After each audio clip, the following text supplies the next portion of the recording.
नमस्कार, आदाब। Crime petrol dial 100 के ब्लैक हेडलाइंस अध्याय में आप सबका स्वागत है। आज हम एक ऐसा अनूठा केस लेकर आए हैं जो लोगों, परिस्थितियों, उनकी बातों, इशारों और शब्दों को समझने की हमारी क्षमता पर कई सवाल उठाता है। अक्सर जब हम किसी बात के लिए ना कहते हैं तो उसका साफ मतलब ना ही होता है। जैसे जब हम किसी से बात नहीं करना चाहते हैं या कोई चीज हम नहीं खरीदना चाहते हैं, लेकिन कई बार जुबान पर ना होते हुए भी दिल में हाँ होती है। हंसी मजाक में किसी को छेड़ते हुए अगर हम किसी अपने से रूठे हैं तो उसके मनाते वक्त या अपने रूठने या गुस्से के असर को और बढ़ाने के लिए हम कई बार हाँ की जगह ना कह देते हैं। लेकिन मामला जब संगीन हो, जब दो व्यक्तियों के बीच के शारीरिक संबंध से जुड़ा हो, तब क्या ना का मतलब सिर्फ ना होता है या फिर हाँ भी हो सकता है? आज का ये केस बहुत ही सरल लेकिन महत्वपूर्ण दो शब्द हाँ और ना की समझ और उसके इंटरप्रिटेशन पर आधारित है। आइए इस विषय को और अच्छी तरह से समझने के लिए देखते हैं हमारी आज की कहानी।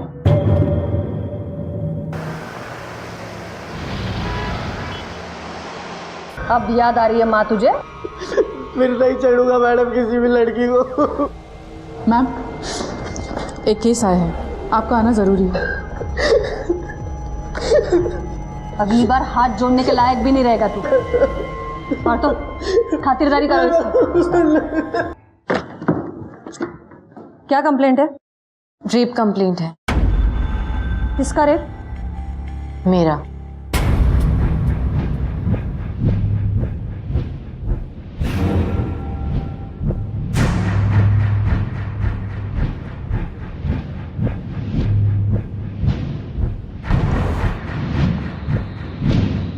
पार्थो, केबिन में आओ। नाम क्या है तुम्हारा? दृष्टि रॉय, और मैं कोलंबिया यूनिवर्सिटी में एक रिसर्च स्टूडेंट हूँ। इसका मतलब है तुम कोलकाता में नहीं रहती हो? No ma'am, but my family stays there, New York में। मैं वहाँ से रिसर्च के लिए यहाँ आई थी, बांग्ला लिटरेचर पे थीसिस करने के लिए। हादसा कब हुआ था? 28 मार्च को। 28 मार्च?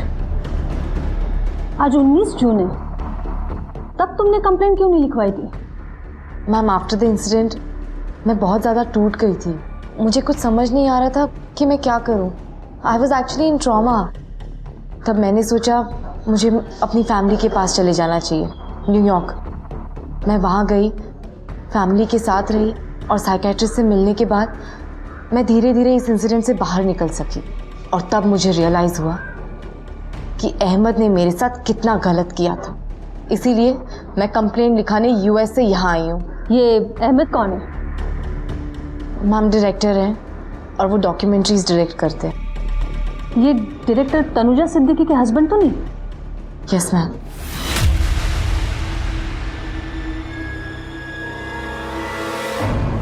तुम उन्हें कैसे जानती हो? मैम, मैं जब रिसर्च के लिए यहाँ आई थी तो मेरे एक रिलेटिव हैं यहाँ पर जिन्होंने मुझे दानियाल हसन से मिलाया था, और दानियाल हसन ने मुझे अहमद से इंट्रोड्यूस करा। और ये दानियाल हसन से मुलाकात कब हुई थी? जून 2014। मिलन होबे कत दिने, मिलन होबे कत दिने, আমার মনের মানুষের সনে, আমার মনের মানুষের সনে, মিলন হবে কত দিনে। वाह वाह वाह, क्या बात है। लालू के फकीर के जो गाने होते हैं ना, उनके हर वर्ड्स में कुछ ना कुछ मीनिंग होता है। आई विश कि मुझे कोई एक्सपर्ट मिल जाता ना, तो सीरियसली मैं तो बस उनके पाँव में गिर जाती और बोलती, ओ गॉड गुरु जी मुझे सब कुछ सिखा दो, मुझे चेली बना दो। हो जाएगा। अच्छा, कैसे? अरे मेरा दोस्त है ना अहमद, मेरे थिएटर कंपनी में पार्टनर है और बहुत माना हुआ डॉक्यूमेंट्री फिल्म मेकर है। हम दोनों ने मिलकर बंगाली फोक कल्चर में कितनी फिल्में बनाई हैं। Wow, really? प्लीज यार दानियल भाई, प्लीज मुझे मिला दो। मिला दूंगा। कुछ डेज के बाद वो मुझे अहमद के घर लेके गया। जितना उनके बारे में सुना था उससे बहुत ज्यादा उनका जो घर था वो उनके बारे में बोल रहा था। किस लेवल तक बंगाल का कल्चर उनके जीवन में है, सब दिख रहा था। হ্যাঁ দানিয়াল, কি খবর বন্ধু? ভালো? खूब भालो। বড্ড দিনে বাদ। হ্যাঁ, देखो मैं किसे लाया हूँ। Hi sir. अहमद भाई, दृष्टि। ओहो, you told me लालोन fan, right? Yeah. बड़ी खुशी हुई कि इस उम्र में, इस दौर में कोई लालोन गीति पर दिलचस्पी रखता है। Actually, sir, I'm just trying to learn and Daniyal ने मुझे बताया था कि आप लालोन गीति में एक्सपर्ट हैं, तो बस I just couldn't stop myself. गलत नहीं कहा इसने। सब लोग कोई लालोन की जात संसारी। बसो, बैठो बैठो बैठो। सब लोग कोई लालोन की जात संसारी। लालोन फैन। मैं तुम्हारी हर मुमकिन मदद करूंगा लालोन सीखने में। Really? देखो, 1-2 दिन में ये सीखना नामुमकिन है। Yeah, sir. मैं चाहूंगा कि तुम मेरे साथ शूट्स में आओ, मेरे शोज में आओ और लालोन को अपनी आंखों से देखो, महसूस करो। You'll enjoy it. जून 2014 से तुम अहमद को जानती हो और हादसा हुआ है मार्च 2015 में। Yes, ma'am. इसका मतलब है 9 महीने से जान पहचान थी तुम्हारी। इस बीच तुम्हारे संबंध सिर्फ कामकाज से जुड़े हुए थे? मैम, अगर 2 लोग इतना टाइम स्पेंड करते हो, साथ में शूट्स पर जाते हो, साथ में बॉल और फकीरों से मिलते हो, गांव-गांव जाकर शूट्स देखते हो, तो जाहिर सी बात है कि उन दोनों में एक प्रोफेशनल रिलेशनशिप के अलावा एक फ्रेंडशिप भी होगी। फिर उसके घर पे अहमद ने मुझे अपनी वाइफ तनुजा से भी मिलवाया। एक बार उसके घर पर एक पार्टी थी और उसने मेरे लिए एक गाना भी गाया, रविंद्र संगीत। আমি চিনি গো চিনি তোমারে ও গো বিদেশিনী তুমি থাকো সিন্ধু পারে ও গো বিদেশিনী। उस रात अहमद ने बहुत ज़्यादा पी रखी थी। उसने कभी भी अल्कोहल के नशे में मेरे साथ बदतमीजी नहीं की थी। बदतमीजी नहीं की थी, लेकिन तुम्हारी तरफ आकर्षित तो था। तो ये आकर्षण सिर्फ तुम्हें गाना सुनाने तक सीमित था? नो मैम, अहमद मुझे लाइक करता था और मैं भी। एक दिन हम उसके शो से लौटे और तब आज का शो तो बहुत अमेजिंग था। I mean, I can't believe कि तुम इतनी अच्छी एक्टिंग कर लेते हो। यू नो व्हाट, तुम्हें डायरेक्टर नहीं एक्टर होना चाहिए। Did you see how they were uploading for you? It's brilliant. मुझे आम पब्लिक की नहीं, खास फैन की सराहना चाहिए।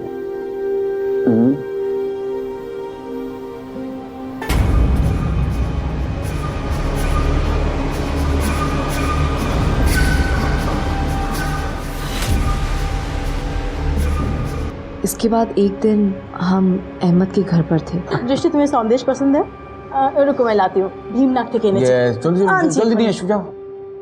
तनुजा मेरे लिए सौंदेश लेने अंदर गई।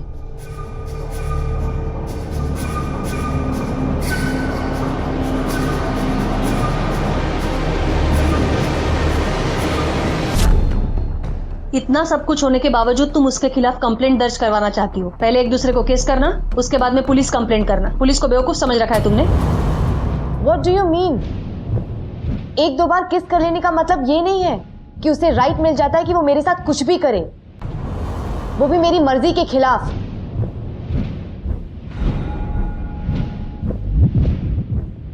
I'm sorry. 28 मार्च को क्या हुआ था? उस दिन मॉर्निंग में मैंने अहमद को फ़ोन किया था। Good morning. अच्छा सुनो ना, मुझे एक फेवर चाहिए था। अरे दृष्टि जी, आप हुक्म तो कीजिए। मुझे तुम्हारे शो के 3 टिकट्स चाहिए थे। शुक्र है 3 सुनकर तसल्ली हुई, 2 कहती तो दिल जलता मेरा। तुम एक काम करो, आज डिनर पे आ जाओ, मैं टिकट्स मंगवा कर रखता हूँ, ठीक है? Okay, done, bye. डिनर का प्रोग्राम अक्सर बनता था? Yes ma'am. ये तनुजा भी साथ में होती थी?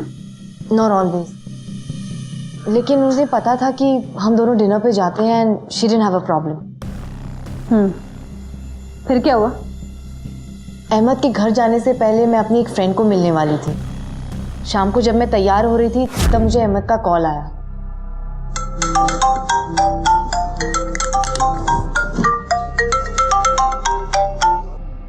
हेलो। और सुनो, प्रोग्राम में थोड़ा चेंज है, तनु ने अभी भी बताया कि हमको आज शाम को शादी में जाना है। शादी? पर फॉर अबाउट डिनर? एक काम क्यों नहीं करती तुम भी साथ चलो हमारे साथ शादी में। नहीं। नो, तुम 9 बजे आ जाओ यहाँ पर। अरे नेथन भी आने वाला है, साथ मिलकर चलेंगे। ठीक है, fine, I will see you then, okay?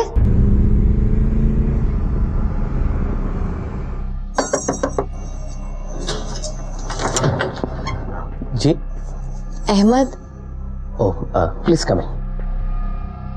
Don't get confuse between folk and classical, there is a vast difference. हमारे देश की यही तकलीफ है, समझते नहीं, लिटिल नॉलेज है। अहमद, हाँ? This tree. Excuse me.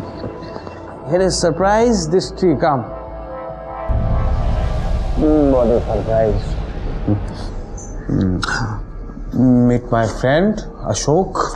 हाय। यही प्रहर न्यूज चैनल है ना, उसका कॉरेस्पोंडेंट है। आई नो, मैं जानती हूँ, देखा है मैंने टीवी पर। देखा है? हाँ? तू तो पॉपुलर है, सब जानते हैं तुझे। क्या बोल रहे? मैं स्टडी रूम में जाकर बैठा हूँ, वेट करो, मैं जस्ट मीटिंग निभा कर आता हूँ। सर काफ़ी टाइम हो गया, हम लोग भी जाएं? ठीक है, कोई बात नहीं, चलो मैं अगले हफ्ते आके शांति निकल मिलता हूँ तुम्हें। ठीक है? बिल्कुल सर। Bye bye. अब लेकिन Ahmad, why you not rest? अब जाना है ना शादी में, और तनुजा कहाँ है? We have to go for the wedding ना। वेडिंग वो लोग गए। Tanu gone with her mom. मैं आज़ाद हूँ, कुछ नहीं, सब कुछ कर सकता हूँ, अकेला हूँ। अहमद, बहुत ज्यादा पिए क्या? सब चलता है, you just relax, I am coming. Okay. मैं बस वेट करती रही और थोड़ी टाइम के बाद परेशान होकर मैं अहमद के पास गई। अरे भाड़ में जाए सब, हमारे किसू जाए से ना, बुझली? अरे वो डायरेक्टर होगी अपने घर में, उसके ऐसे 2 कौड़ी की कमर्शियल मूवीज नहीं डायरेक्ट करता हूँ मैं। फोक, मिट्टी, जुबान, ये है Ahmad Siddiqui. You want my point? अभी सब साला वो टाइम का किया धरा है। वो बुढ़िया वो तनु को मेरे खिलाफ भड़काती है। मैं बोल Ahmad, is everything okay? You are looking disturb. Sorry mistake हो गया। कोई बात नहीं। अशोक, सॉरी यार, सॉरी, लिटिल सॉरी, कंफ्यूज हो गया। Excuse me. एक आधा घंटा हमारा इंतजार कर रही थी, बड़ा बड़ी हो गया हमारे लिए। कोई बात नहीं अहमद, पर नहीं, बात तो है। डू वन थिंग, बेडरूम से कुछ खाने लेके आओ हमारे लिए। हाँ ठीक है दादा, यू कैरी ऑन। ओके, गो खाने लेके आ। लेकिन ये अहमद ने तो कहा था कि तुम्हारा कोई जानकार भी आने वाला था, उसके बाद सब साथ मिलकर चलेंगे। जी नेथन। तो फिर क्या हुआ, वो नहीं आया? नहीं, और ये बात मैंने अहमद से भी पूछी। नेथन कहाँ है अहमद? वो आने वाला था ना, वेयर इज ही? हाँ नितिन, जस्ट कॉफी फोन लगाता हूँ।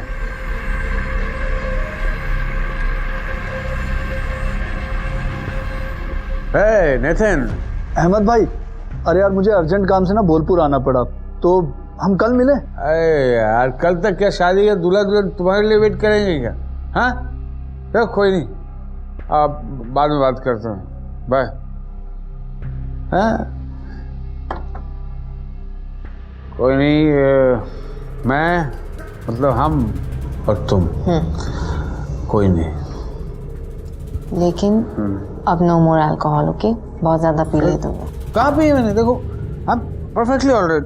अच्छा अभी दिखा रहा हूँ तुमको, अभी मैं दिखाता हूँ, मैं कंट्रोल में हूँ, कंट्रोल में हूँ। देखो देखो, ए दिस लाइन स्ट्रेट दिखाओ, like this straight I walk, control.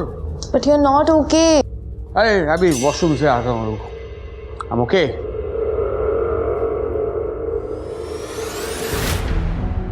इसका मतलब है आखिरकार तुम दोनों ही थे।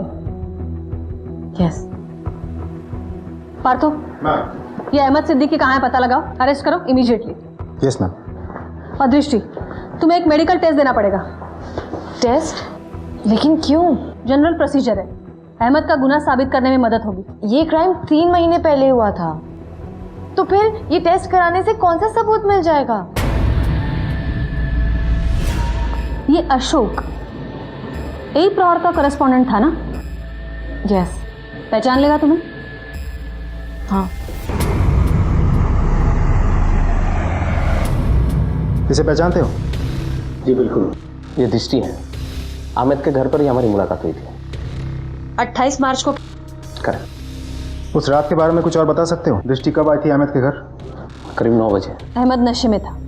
जी हाँ, काफ़ी। और तुम वहाँ कितने बजे तक थे? मैं करीब 9:30 बजे खाना लेने गया और 10 बजे वापस आ गया। अकेले? नहीं, अहमद का भाई सूफी भी था मेरे साथ।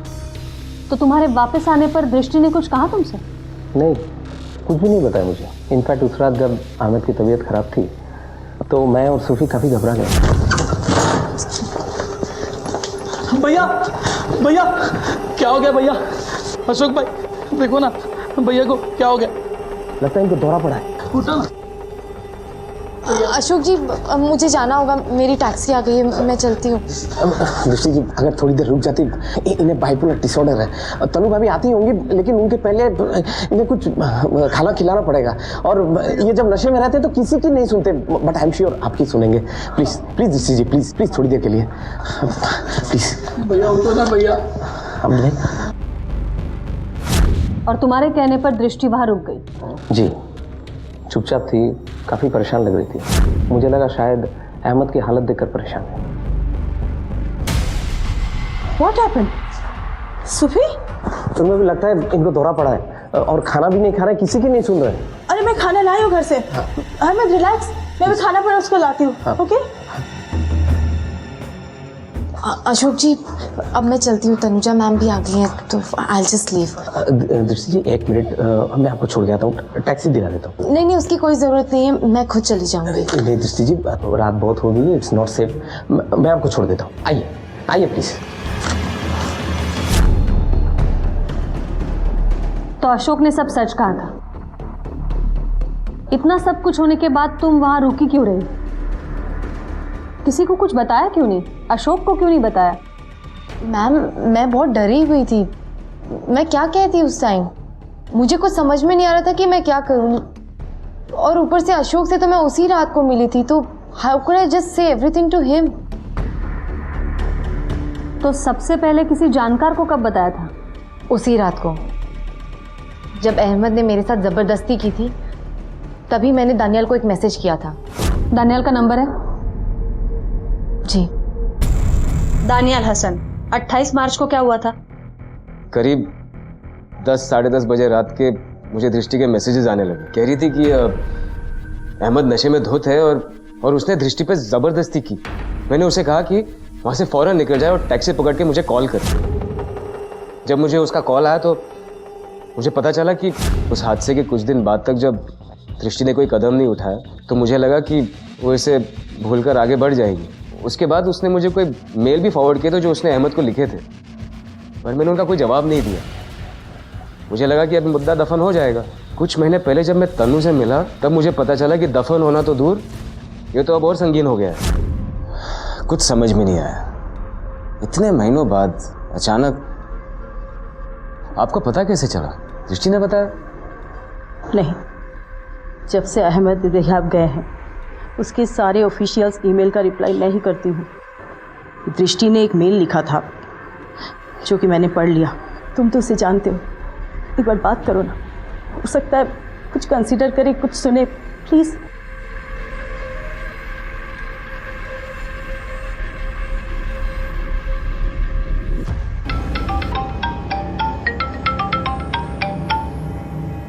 हेलो दृष्टि, मैं क्या सुन रहा हूँ? तुम अहमद के खिलाफ? सही सुना है आपने। दृष्टि, तुम ये गलत कर मत करो ये सब। तुम जानती हो बीमार है, माफ कर दो उसे। बीमार अकेला वो नहीं है, बीमार आप सब हैं। जिन्हें कुछ नहीं दिखता कि मेरे साथ क्या हुआ है। This is unfair. नहीं दृष्टि, सुनो, तुम गलत समझ रही हो। नहीं दानियाल, मैं सब सही समझ रही हूँ। तुम्हें अहमद की बीमारी के बारे में पता था? यस मैम, पता था। तुम्हारे पास वो सारे मेल्स हैं? यस मैम, है।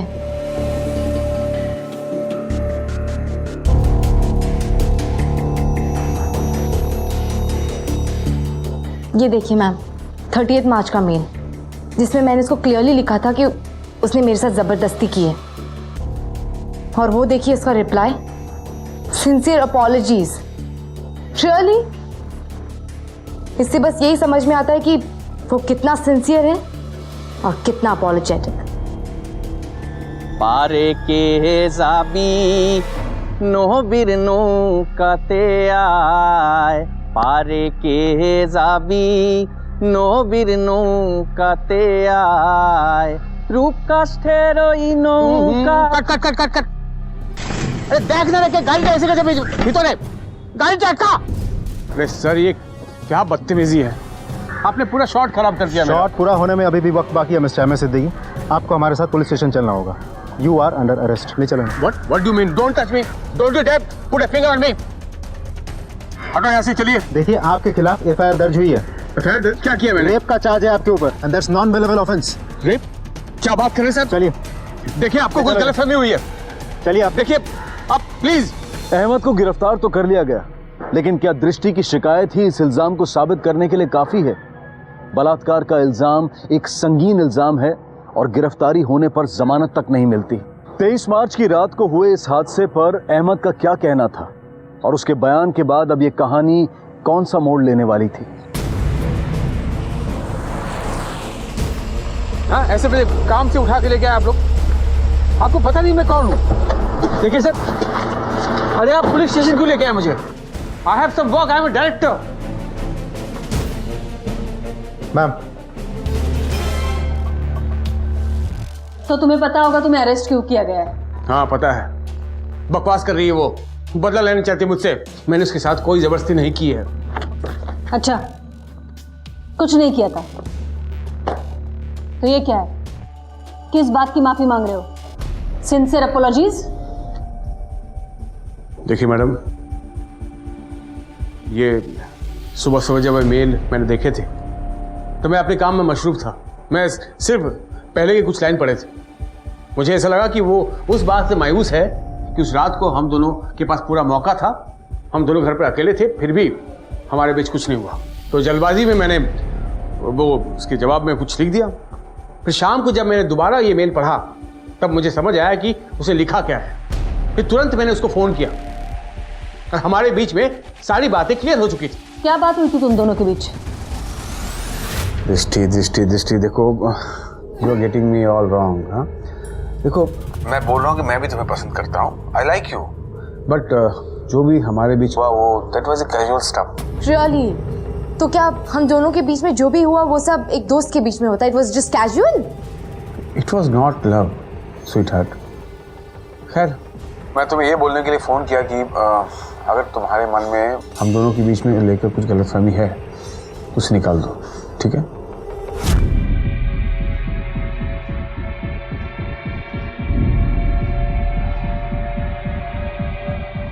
सीधी सी बात है मैडम, अगर मुझे उसके साथ जबरदस्ती करनी होती, अगर मैं इतना बलवान हूं, उसको दबोच सकता हूं, तो मैं उसका रेप भी कर सकता था आसानी से। क्यों नहीं किया मैंने? उस फोन कॉल के बाद वो गायब हो गई। अब उसे कंप्लेंट करना ही था तो उस वक्त क्यों नहीं किया उसने? फिर अचानक 2 महीने बाद वो दूसरा मेल, अचानक से मैं हैवान बन जाता हूं उसके लिए।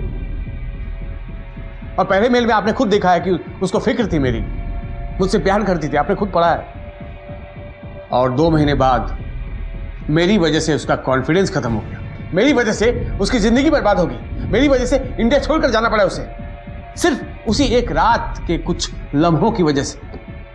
मैं मौका भेजे ना किया मांगे। हाँ ठीक है, ले जाओ इसे। What do you mean मैं ले जाओ उसे? I need to speak to my lawyer just now. 1 minute में यहाँ रहूंगा नहीं मैं। अहमद सिद्दीकी, तुम्हें नॉन बेलेबल ऑफेंस के तहत गिरफ्तार किया गया है। जब तक कोर्ट ऑर्डर नहीं देता यही रहोगे तुम। ले जाओ। You can't detain me like this. I need to speak to my lawyer. You can't detain me like this. I need to speak to my lawyer. Please allow me to speak to my lawyer. Please at least one time. Partho, ये email वाला मामला बहुत ही पेचीदा होता जा रहा है। दृष्टि का एड्रेस है?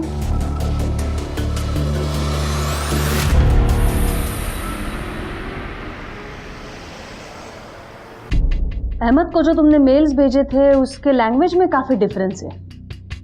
हादसे के 2 दिन बाद तुमने जो मेल भेजा था वो तो बड़ी प्यार भरी लैंग्वेज का था। तुमने कहा था कि जो कुछ भी उसने किया है वो गलत किया है। तुमने तो ये भी लिखा है कि तुम उसे पसंद करती हो, प्यार करती हो, फिक्र करती हो उसकी, और अचानक से 2 महीने बाद इतनी नफरत एक घटना को लेकर। मेल्स में है डिफरेंस मैम, क्योंकि पहले जब मैंने मेल लिखा था उस टाइम पे मैं ट्रॉमा में थी। आई वॉज जस्ट शेकन। मुझे कुछ समझ नहीं आ रहा था कि what I should be doing. I just couldn't believe कि जिसे मैं इतने अच्छे से जानती हूँ वो मेरे साथ ये सब।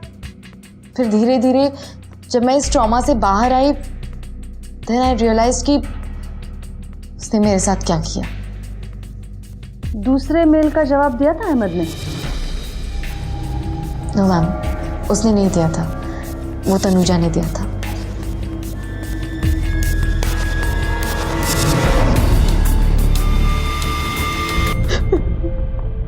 मैं जानती थी, जब से मैंने दृष्टि का वो मेल पढ़ा तब से मैं समझ गई थी कि अहमद को नहीं छोड़ने वाला।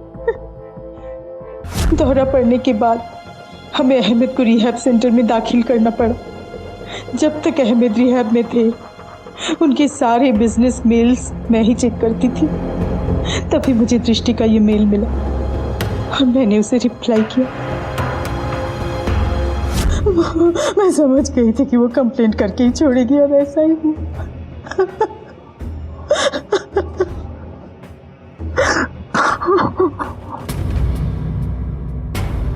बीमारी बीमारी बीमारी, जिसे देखो वो सब सिर्फ उसकी बीमारी के बारे में बात करें।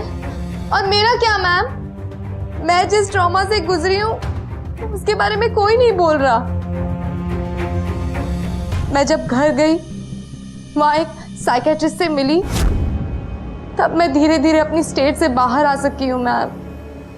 जिस आदमी ने मेरी ये हालत की है, मैं उसे इतनी आसानी से नहीं जाने दूंगी। मैं यहाँ टूरिस्ट वीजा पर आई हूँ सिर्फ एक मकसद से, इंसाफ। आखिरकार पुलिस ने चार्जशीट फाइल कर दी और इस मामले को कोलकाता के एक फास्ट ट्रैक सेशन कोर्ट को सौंप दिया गया। और अपने नाम फास्ट ट्रैक को सिद्ध करते हुए अदालत ने वाकई अपना फैसला बहुत जल्द सुना दिया।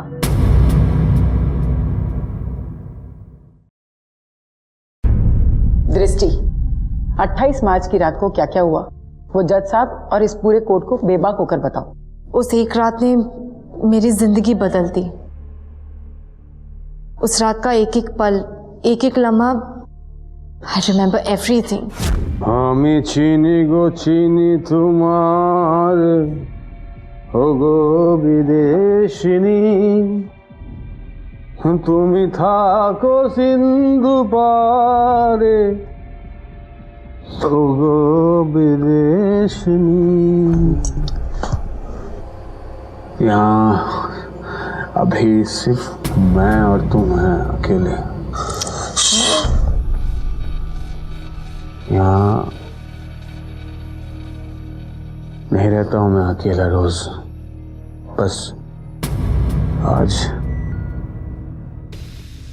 मैं और सिर्फ तुम, बस। यू आर ब्यूटीफुल गर्ल, बहुत ब्यूटीफुल हो दृष्टि।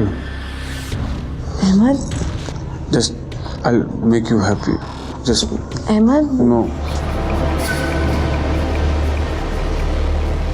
तुम दोनों अकेले थे, अहमद नशे में धुत था, तो फिर तुमने शोर क्यों नहीं मचाया, चीखी चिल्लाई क्यों नहीं? मैम शायद मैं वही करती, लेकिन मैंने एक डॉक्यूमेंट्री देखी थी रेप केस पर, जिसमें रेपिस्ट कह रहा था कि अगर रेप करते टाइम लड़की कुछ भी रिवोल्ट करे तो रेपिस्ट एंग्री हो जाते हैं और वो लड़की को टॉर्चर करते हैं। और मैं अपने आप को सेफ रखना चाहती थी। तमाम गवाहों और सबूतों को देखते हुए ये अदालत इस नतीजे पर पहुंची है, मुजरिम मोहम्मद सिद्दीकी को 7 साल कैद बामुशक्कत की सजा सुनाती है और साथ ही 50,000 रुपए का जुर्माना भी लगाती है। सेशन कोर्ट के इस फैसले पर लोगों के मिक्स्ड रिएक्शन आए। जहां एक तरफ लोगों ने इसकी प्रशंसा करते हुए ये कहकर इसका स्वागत किया कि ये महिलाओं के अधिकारों को और मजबूत बनाने की तरफ एक ठोस कदम है, वहीं दूसरी तरफ कईयों को यह भी लगा कि अहमद के साथ नाइंसाफी हुई है लोगों ने कहा कि लिंग यानी जेंडर के आधार पर भेदभाव करने में अब नारीवाद भी एक सशक्त हथियार की तरह इस्तेमाल हो रहा है। जाहिर तौर पर इस फैसले से अहमद, उसकी पत्नी और दोस्त असहमत थे। इसीलिए उन्होंने सेशन कोर्ट के इस फैसले को हाई कोर्ट में चुनौती दी। केस हाई कोर्ट में दाखिल होते ही अहमद को जमानत मिल गई और उसके बाद इस केस की आगे की प्रक्रिया हाई कोर्ट में शुरू हुई। Please be seated. मैंने अपने लंबे और चेकर्ड करियर में कई रेप केसेस देखे हैं, कईयों को स्टडी किया है, कईयों को डिफेंड किया है, लेकिन इस केस में सेशंस कोर्ट का फैसला देखकर हैरान हो गया, जहां पे एक आधी अधूरी इन्वेस्टिगेशन, कुछ गिने चुने गवाहों के बयान पर एक पूरे आदमी की जिंदगी का फैसला हो गया। योर ऑनर, इस केस में कई ऐसे लूपहोल्स हैं जो मैं अदालत के सामने उजागर करने की इजाजत चाहता हूं। Permission granted. Thank you your honour. मैं शुरू करना चाहता हूं मिस दृष्टि रॉय से।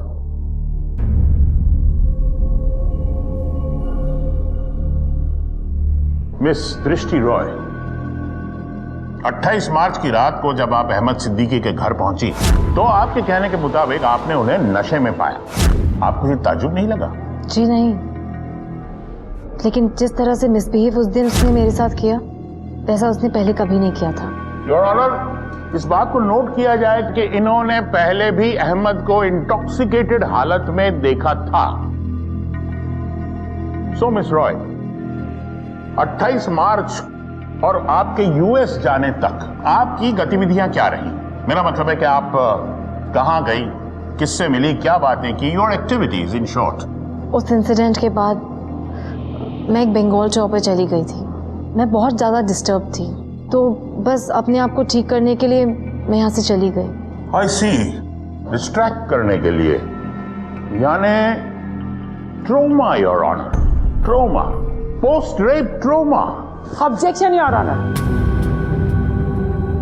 मैं हैरान हूं, मिस्टर सान्याल जैसे senior lawyer post rape trauma जैसे सेंसिटिव सब्जेक्ट को इतनी लाइटली ले रहे। I am really shocked mister Sanyal.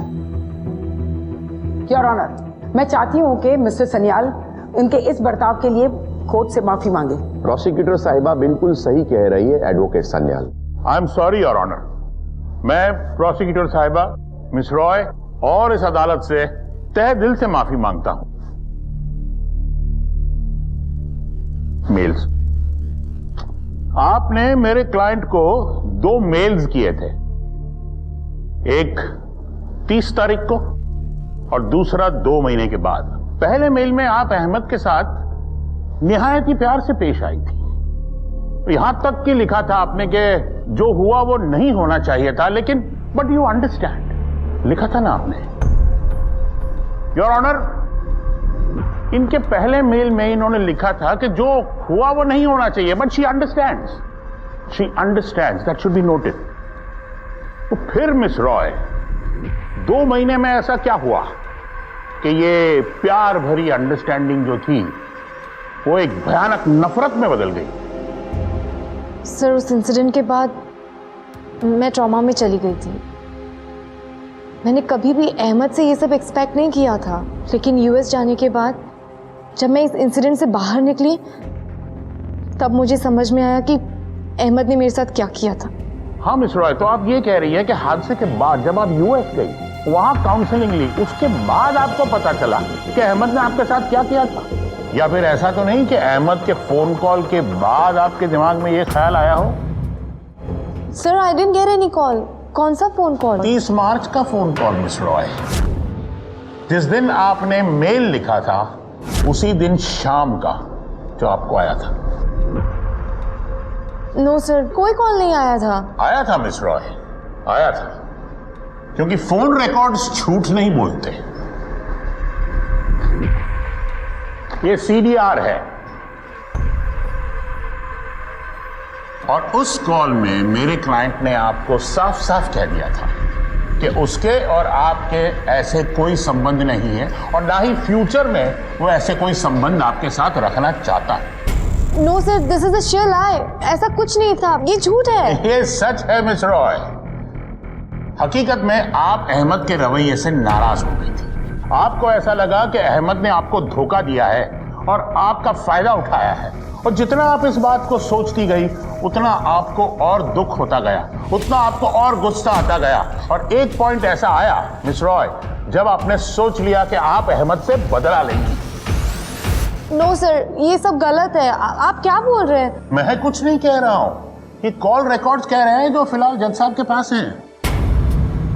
मैंने अदालत में यह साबित कर दिया है कि इस केस को फाइल करने के पीछे मिस रॉय की नीयत ही गलत थी। योर ऑनर, अब मैं अदालत के सामने उस रात के घटनाक्रम को स्टेप बाय स्टेप अदालत के सामने रखूंगा, जिससे यह साबित हो जाएगा कि अहमद सिद्दीकी पर कोई केस बनता ही नहीं।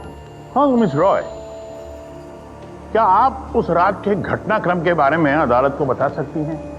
कितने बजे आप अहमद के घर गई और कितने बजे वहां से निकली? सर, मैं करीब 8:50 को उसके घर पहुंची थी और अबाउट 11 o'clock आई लेफ्ट। नहीं नहीं नहीं मिस रॉय, 11 बजे नहीं, आप वहां से निकली थी 10:56 पे। रिमेंबर, कॉल रिकॉर्ड्स झूठ नहीं बोलते। और आपने जोर देकर यह कहा है कि अहमद सिद्दीकी ने आप पे हमला किया 10 और 10:10 के बीच में। क्या आप अब भी इस बात पे अटल हैं? Yes sir. Thank you miss Roy. ये केस 17 सितंबर तक मुलतवी किया जाता है। The court is adjourned. Thank you.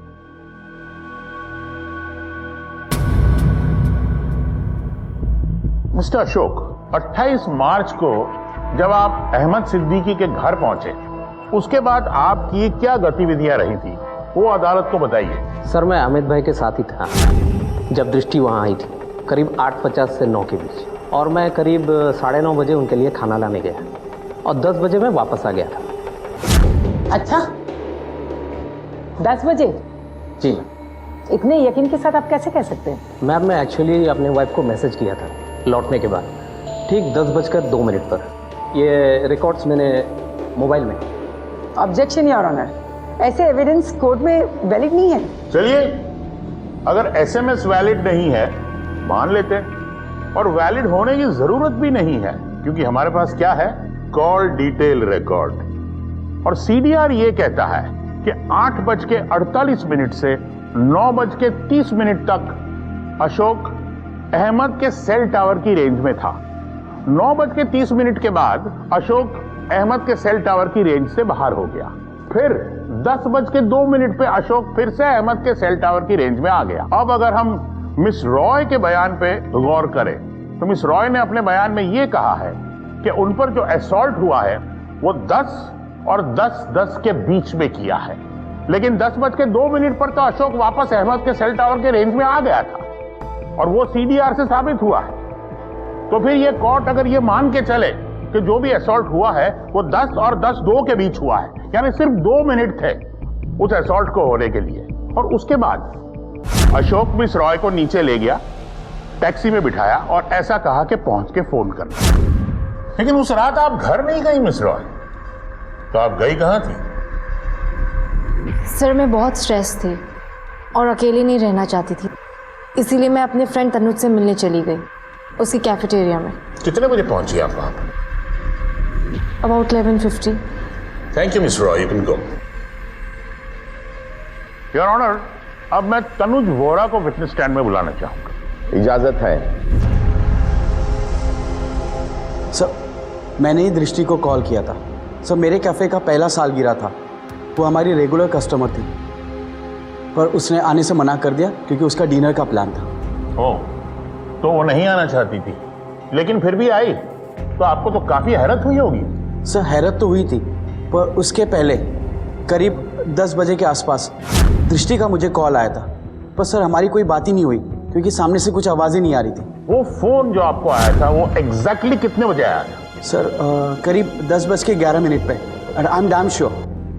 Your honour, ये कॉल इस घटनाक्रम के लिए बहुत इंपॉर्टेंट है, क्योंकि इनके ब्लैंक कॉल के बाद मिस रॉय ने एक कॉल किया था टैक्सी बुक करने के लिए, और उस टैक्सी बुक करने का कॉल का टाइम भी बहुत इंपॉर्टेंट है।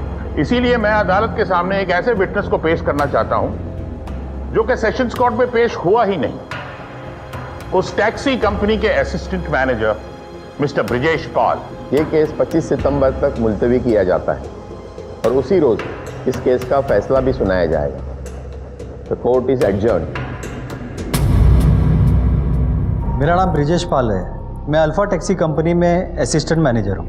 मिस्टर ब्रजेश, ये बताइए कि आपकी कंपनी की अगर टैक्सी बुक करनी हो तो पूरा कितना टाइम लगता है? जी, उनकी फ़ोन की क्वालिटी और नेटवर्क की क्वालिटी, ये सब बातें ध्यान में रखते हुए कुछ 30 सेकंड से लेके 1 मिनट तक। 30 सेकंड से लेके 1 मिनट तक? जी। 28 मार्च को मिस रॉय ने आपकी कंपनी की एक टैक्सी बुक की थी। जी। कितने बजे बुक की थी? जी, हमारे रिकॉर्ड के हिसाब से 10:12 पर। 10:12 पर। जी। थैंक यू मिस्टर ब्रजेश, आप जा सकते हैं। थैंक यू योर ऑनर, जैसा कि मिस्टर ब्रजेश ने अभी बताया, मिस रॉय ने उनकी कंपनी की टैक्सी बुक की 10:12 पे, और उन्हीं के कहने के मुताबिक अगर टैक्सी 10:12 पे बुक होती है, यानी कि कोशिश की थी 10:11 पे। अब मिस रॉय के कहने के मुताबिक उन पे हमला हुआ था 10 और 10:10 के बीच, यानी हमला होने के ठीक 1 मिनट बाद उन्होंने टैक्सी बुक करने की कोशिश की। अब सवाल यह उठता है कि अहमद के पास सिर्फ 2 मिनट थे, और उन 2 मिनट में अहमद और मिस रॉय के बीच अगर कुछ हुआ भी होगा तो दोनों की सहमति से ही हुआ होगा। And your honour, I'd like to draw the attention of the court to the emails. The first one particularly, जिसमें मिस रॉय ने लिखा है कि वो अहमद को नॉट ओनली चाहती है बट उनकी केयर भी करती हैं। हाँ, लेकिन जो हुआ वो ठीक नहीं हुआ।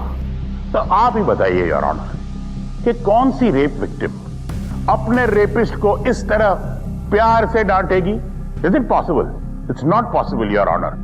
योर ऑनर, इन दोनों के बीच एक हिस्ट्री है। मिस रॉय अहमद को पसंद करती है और यह झुटलाया नहीं जा सकता है। जाहिर है कि अगर ऐसी सर्कमस्टेंसेस में वो हल्के से भी मना करे तो वो सहमति ही लगेगी। Objection your honour.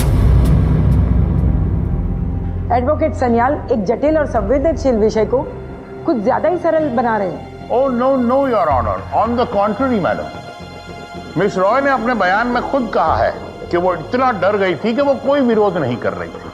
अब ये सब देख के अहमद को ऐसा ही लगा होगा कि मिस रॉय की सहमति है। अगर मिस रॉय असहमत थी योर ऑनर, तो ये असहमति उनके अंदर थी, उनके एक्शंस में दिखाई नहीं दे रही थी। और जिस तरह से मिस रॉय अपनी ये कथित असहमति व्यक्त कर रही थी, वो तो किसी नॉर्मल आदमी को भी समझ में नहीं आएगा। मिस रॉय के खुद के बयान से यह पता चलता है कि उस वक्त अहमद को एक खतरनाक बीमारी बाइपोलर डिजीज का दौरा भी पड़ा था। इन सारी बातों को मद्देनजर रखते हुए यह साफ पता चल जाता है योर ऑनर कि मिस रॉय की असहमति मेरे क्लाइंट तक पहुंची ही नहीं। That's all your honour. Advocate Kabir ने जो पूरा घटनाक्रम पेश किया वो काफी तार्किक और प्रभावित करने वाला था, लेकिन माननीय कोर्ट ने उस पर गौर तो किया पर उसे मान्यता नहीं दी। कोर्ट का मानना था कि ज्यादातर लोग किसी भी घटना या दुर्घटना के समय का सिर्फ अंदाजा लगा सकते हैं, हर मिनट हर सेकंड का अचूक आंकड़ा नहीं दे सकते हैं। इसीलिए कोर्ट ने दृष्टि को इस घटना का कोई सटीक समय देने के लिए जिम्मेदार नहीं ठहराया। सारे सबूतों और दलीलों को देखते हुए ये अदालत अभी तक ये तय करने में कामयाब नहीं हो पाई है कि वाकई में ऐसी कोई घटना घटी भी थी, या फिर अगर घटी थी तो क्या विक्टिम की इसमें कंसेंट थी या नहीं, और अगर नहीं भी थी तो आरोपी इस बात को समझने की हालत में था या नहीं। अगर ये हादसा 2 अनजान लोगों के बीच हुआ होता तो हल्की सी ना भी विक्टिम के रिफ्यूजल को प्रकट करने के लिए काफी थी। लेकिन जब दोनों पक्ष इतने करीबी हो, पढ़े लिखे हो और समझदार हो, तो ऐसे हालात में a feeble no may be yes, इसलिए आरोपी को बेनिफिट ऑफ डाउट प्रदान करना आवश्यक हो जाता है। लिहाजा ये कोर्ट आरोपी अहमद सिद्दीकी को बरी करती है। यह फैसला भी सेशन कोर्ट के फैसले की तरह विवादास्पद साबित हुआ। दृष्टि के वकील ने इस फैसले को सुप्रीम कोर्ट में चुनौती देने की ठानी। आपने भी दोनों पक्षों की दलीलें सुनी, पूरी कहानी देखी भी, आपकी भी कोई ना कोई राय जरूर बनी होगी। लेकिन हमारा उद्देश्य आपकी राय को प्रभावित करने का नहीं है, बल्कि हम कुछ जरूरी सवाल उठाना चाहते हैं। क्या शारीरिक संबंध के लिए अपनी असहमति प्रकट करने के लिए सिर्फ ना बोलना काफी नहीं है? ये कैसे तय किया जाएगा कि किस पीड़ित की नाक कमजोर है और किसकी सशक्त? ये ऐसे सवाल हैं जिनका जवाब हर जिम्मेदार नागरिक को देना होगा, या कम से कम इन पर राय तो कायम करनी ही होगी, ताकि जरूरत पड़ने पर अपनी आवाज उठाई जा सके।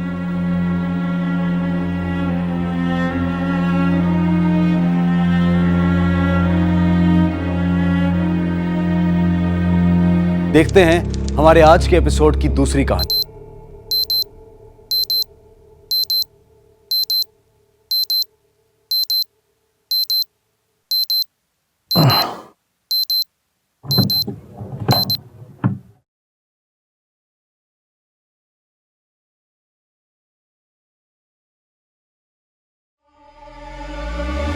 गुड मॉर्निंग सुरेखा, उठो, 6 बज गया। अरे कितना सो गया, उठो ना। अच्छा सुनो, मैं जॉगिंग से होकर आता हूँ, तुम फ्रेश हो जाओ, फिर साथ में चाय पीते हैं, ओके? उठ जाना। हाँ?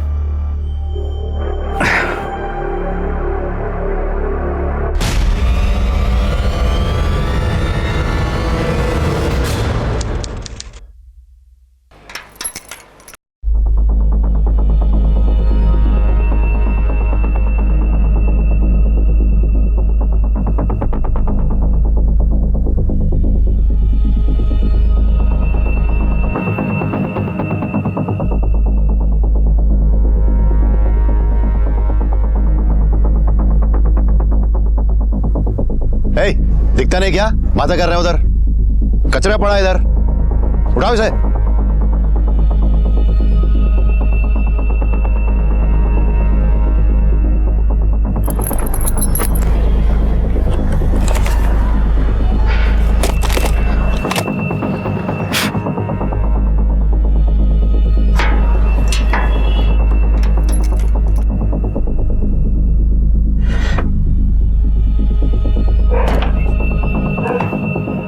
सुरेखा, सुरेखा, सुरेखा, तुम उठी नहीं अभी तक? चलो तैयार होकर फटाफट बाहर आ जाओ, आज मुझे क्लिनिक जल्दी जाना है, समझी? तो मैं चाय के साथ साथ नाश्ता भी बना रहा हूं। अच्छा ये बताओ, तुम क्या खाना पसंद करोगी? पोहा चलेगा ना?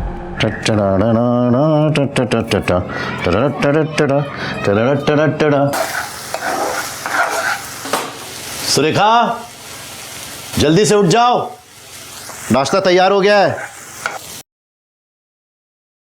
गरम है, खाओ।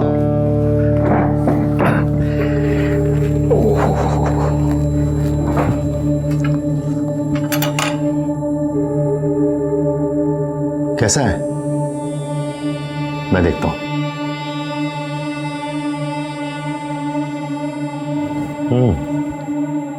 नॉट बैड, है ना?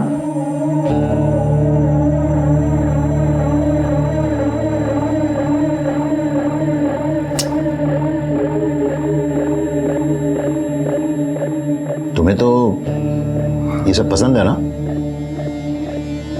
दरअसल पसंद तो मुझे भी है, लेकिन इतने साल आर्मी में नौकरी करने के बाद ये तीखा तला चटपटा खाना बिल्कुल छूट ही गया मेरा। पता है सुरेख, आर्मी के शुरुआती दिनों में तो मुझे कई दिनों तक तुम नहीं, सपने में ये सेव, भेल, वड़ा पाव यही सब दिखाई पड़ता था। अब तुम इस बात पर नाराज मत हो जाना कि तुम मुझे सपने में क्यों नहीं आती थी, है ना?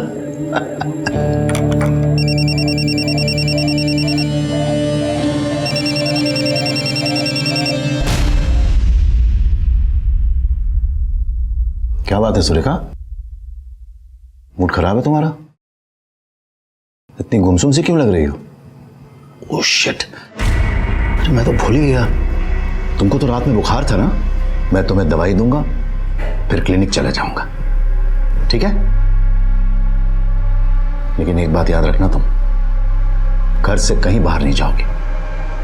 तुम्हें फीवर है, अपना ख्याल रखो, घर में ही आराम करना, ठीक है ना?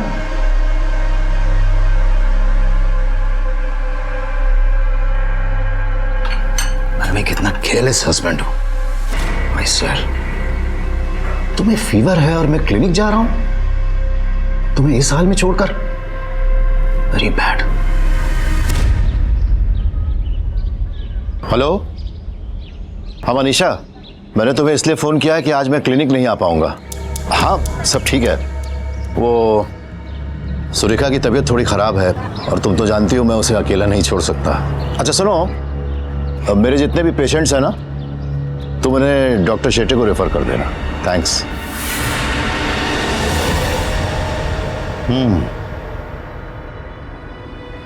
स्मार्ट मूव, अच्छी चाल चली है तुमने आज। आज मुझे हराने का पूरा प्लान बना लिया है। वैसे मुझे हराना इतना आसान नहीं है मिसेस सूर्यकांत मराठे।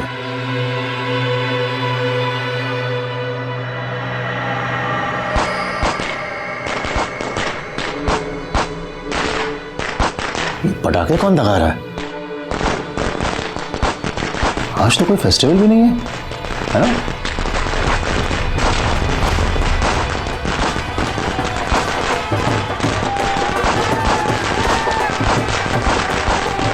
Bloody civilians, uncivilized lot. Surekha, मेरी तो समझ में नहीं आता है, ये लोग इस तरीके से अपनी शादी का ढिंढोरा पीटने के लिए पटाखे दगाते रहते हैं। News pollution, air pollution. Surekha, हम लोगों की शादी कितनी आइडियल थी, ना कोई बैंड बाजा, ना कोई पटाखा, नथिंग, कोई शोर शराबा नहीं, कितनी शांति थी ना।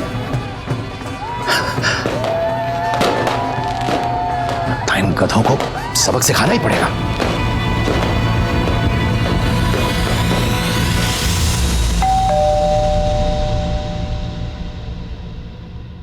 सर, आपने कंप्लेंट की थी? यस, वहीं रुकिए, पीछे जाइए। आप लोगों के जूते बहुत गंदे हैं, अंदर आने की जरूरत नहीं है, जो बात करनी वहीं से करिए। सर, आपने कंप्लेंट की थी, इसके लिए हम लोग आए थे, क्या प्रॉब्लम है? जब मैंने कंप्लेंट की थी, यहाँ से एक बारात जा रही थी, उसमें पटाखे फोड़े जा रहे थे, बैंड बाजा बज रहा था। कितना बजे की बात है? 7। ठीक है, मग आम्ही काय करू शकत नाही, क्योंकि 10 बजे तक परमिशन होती है। अरे कैसी परमिशन है जो लोगों को परेशान करने के लिए दी जाती है? अरे कैसे बेवकूफ लोग हैं। शादी करनी है तो करो, किसने मना किया, किसने रोका है? लेकिन लोगों को डिस्टर्ब करना, परेशान करना, उन्हें नहीं सोने देना, पटाखे दिखाना, बैंड बाजे। मेरी बीवी बीमार है, वो सो नहीं सकती, परेशान हो जाती है, अब जागती रहेगी सारी रात।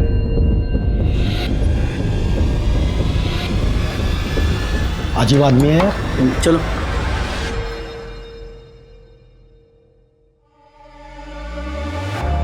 सुरेखा, रात की दवाइयां ले ली है ना? गुड, अब तुम आराम से सो जाओ, मैं थोड़ी देर के लिए बाहर जाता हूं, कुछ जरूरी काम निपटाना है। Good night.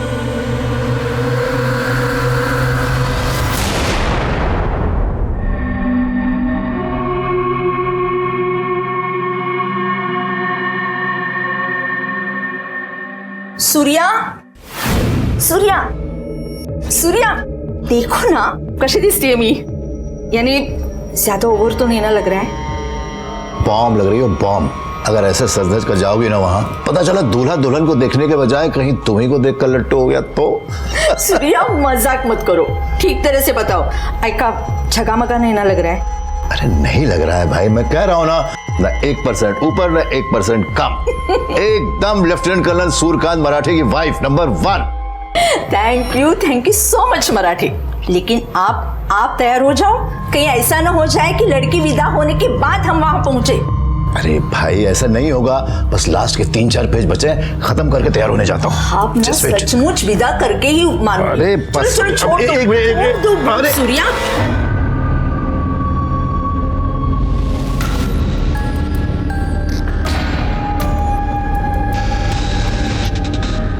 पौने 7 बज गए, ये अलार्म टाइम पे क्यों नहीं बजा?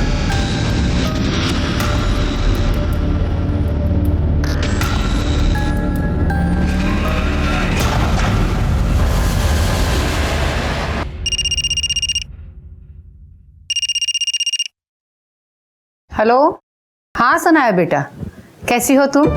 मैं ठीक हूँ, आप प्लीज मामा जी को फोन दीजिए ना। अभी देती हूँ। दिवाकर, सनाया का फोन है।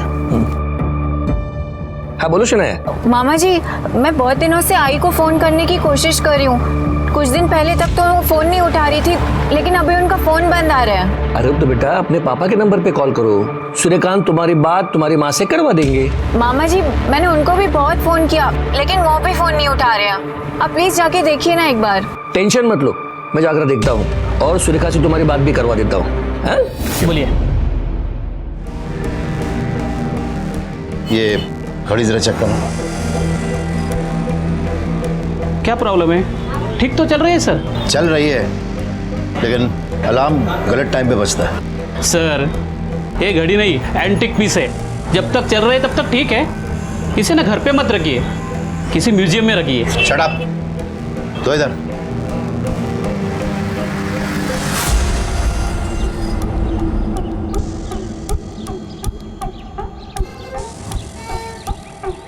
अरे जीजा जी, कैसे हो आप? मैं यहाँ काम के सिलसिले में आया था, सोचा आप लोगों से सुरेखा से मिलता चलूं। सिंगापुर से शनाया का फोन आया था। वो कह रही थी कि उसकी माँ से बात नहीं हो पा रही है, थोड़ी टेंशन में थी। क्या नाटक है माँ बेटी का? सुरेखा तो सिंगापुर में है, शनाया के पास। जीजा जी, शनाया ने सिंगापुर से फोन किया था, सुरेखा उसके पास नहीं है। अगर होती तो वो यहाँ फोन क्यों करती? अरे मुझे क्या मालूम क्यों फोन करती? सुरेखा जब वहां नहीं है तो यहाँ भी नहीं है। उसने मुझसे कहा कि वो सिंगापुर जाएगी, तो मैंने कहा ठीक है जाओ तुम सिंगापुर। और कोई इंक्वायरी करनी है? अरे जीजा जी, आप तो नाराज हो गए। चलो अंदर चल के बैठ के बात कर लेते हैं। अगर आप दोनों के बीच कोई झगड़ा हुआ हो, मनमुटा हो, तो मैं सुलझा देता हूँ। अरे अंदर चल के किससे बात करनी है? कहा ना वो नहीं तो किससे बात करेंगे? मुझे क्लिनिक जाने में देरी हो रही है, जल्दी निकलना है। अरे जीजा जी, बोला ना कि वो नहीं है, जाइए।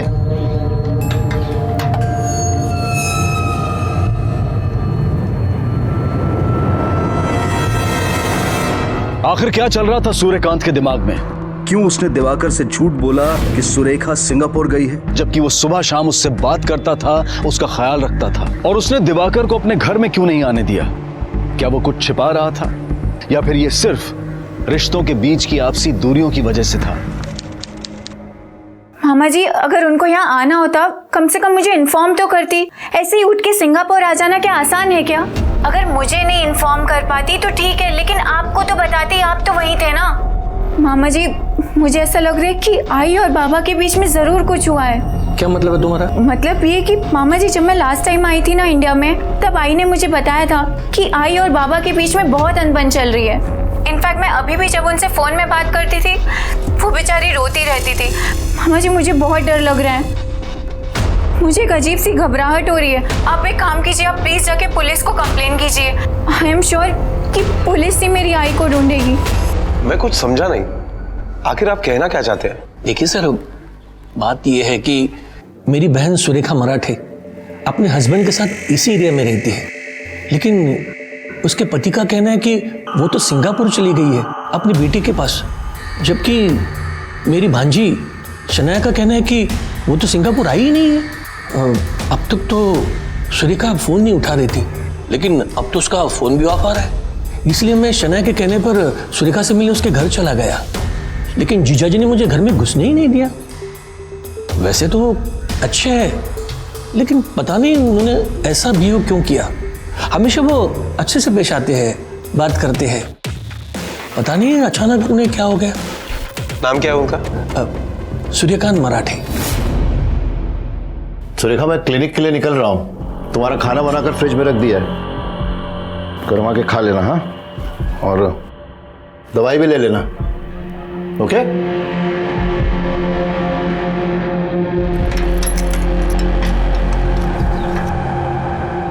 डॉक्टर सूर्यकांत मराठे?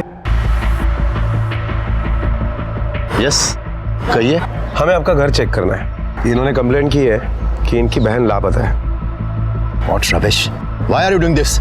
मैंने तुमसे कहा था ना कि तुम्हारी बहन सिंगापुर गई हुई है। Officer, he's an idiot. Inspector, ये हम दोनों का टाइम खोटी कर रहा है। देखिए डॉक्टर मराठे, हमें कंप्लेंट आई है, हमें चेक करना ही पड़ेगा।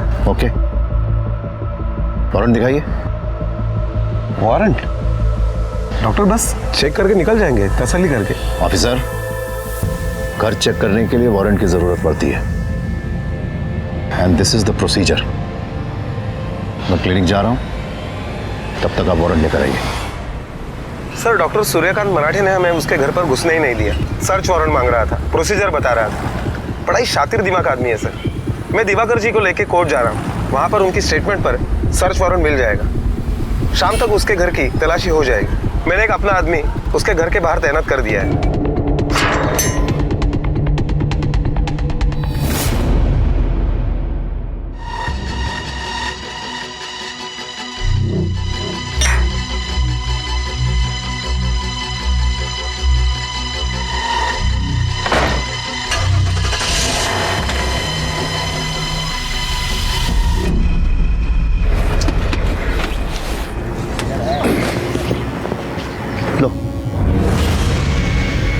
नमस्ते डॉक्टर साहब। नमस्ते नमस्ते।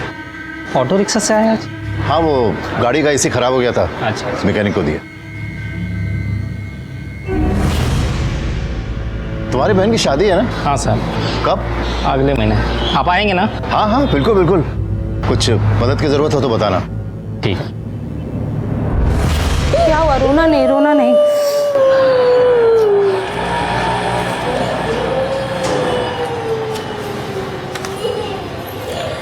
मनीषा, पेशेंट्स भेजो। Okay sir. आपकी वाइफ कैसी है? पहले से अच्छी है। Okay thank you. या चुप चुप हो जा बच्चा, रोना नहीं। हो गया, हाँ घर जाएंगे। हाँ आप में से बीमार कौन है? जी जी मैं डॉक्टर साहब। तो फिर इसे बाहर छोड़ कर आइए। अरे मैं अकेले आई हूँ, इसको किसके पास छोड़ के आऊँ? ये इस तरीके से रोता रहेगा तो मैं आपका चेकअप कैसे करूंगा? चुप चुप हो जा, नहीं रोना नहीं रोना, जाएंगे अभी बाहर जाने, घर जाएंगे। चुप। देखिए आप बाहर जाइए, जब ये चुप हो जाए तब आइएगा प्लीज। अरे डॉक्टर साहब 2 घंटे से पहले यहाँ आके बैठी हूँ, घर जाके और 10 काम है, खाना बनाना है, बच्चे को डब्बा देना है, अब और इंतजार नहीं कर सकती हूँ मैं। तो फिर आप जाकर किसी दूसरे डॉक्टर को दिखाइए प्लीज। कैसे बात कर रहे हो? किसी और डॉक्टर के पास कैसे जाएंगे? आप ऐसे मना नहीं कर सकते हो। क्या हुआ सूर्या? मैं आपको बताती, 2 घंटे से यहाँ पे बैठे, अब ये कह रहे हैं किसी और डॉक्टर के पास जाओ, बच्चे को चुप कराओ। अब ये नहीं चुप हो रहा है, मैं क्या करूँ? अच्छा इतनी सी बात है ना मैडम, आप आइए, मैं चेकअप करता हूँ। मैं छोड़ूंगी नहीं आपको। एक तो लेट आते हो और ऊपर से ऐसे बोलते हो मरीजों के साथ। मैं आपकी कंप्लेंट करूंगी। अरे मैडम प्लीज आइए ना। अच्छा। आइए प्लीज आइए। आइए मैं चेक करता हूँ।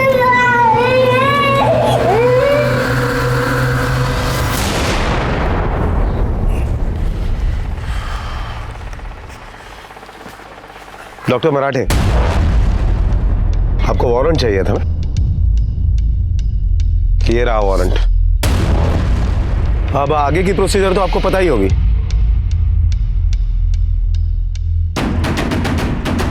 आइए।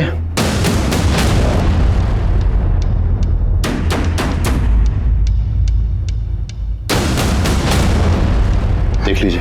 शिंदे सर, तरीका में सर पूरा घर छान मारो, देखो सुरेखा जी कहीं मिलती है क्या? Sir okay sir.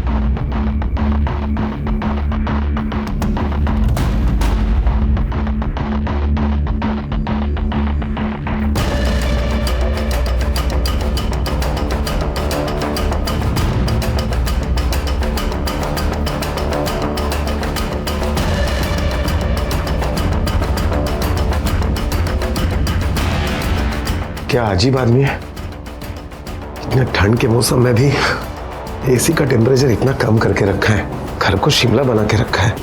सर जल्दी इधर आइए। क्या हो शिंदे? देखिए सर।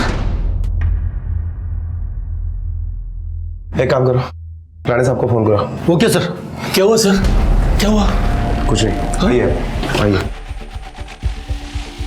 हुआ क्या है सर? आपकी बहन का कटा हुआ सर अंदर फ्रिज में रखा हुआ है। संभालिए संभालिए अपने आप। आप आइए, बाहर आइए। सर इनकी बेबी सुरेखा का कटा हुआ सर अंदर फ्रीजर में रखा हुआ है। आइए।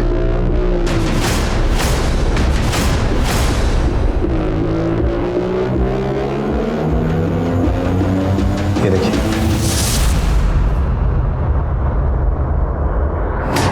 सर कटे हुए सर की हालत देखकर लग रहा है कि बॉडी को 7-8 दिन पहले काटा होगा। बॉडी बुरी तरह से डिकम्पोज हो रही है, बाल भी झड़ रहे हैं। इसका धड़ कहाँ है? सर पूरा घर छान मारा लेकिन कहीं कुछ नहीं मिला। घर के आसपास और गैरेज में देखा? नहीं सर। चल।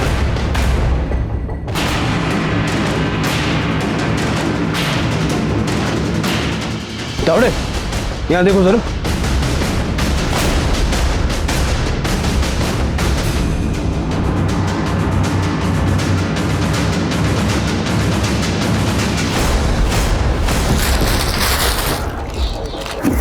सर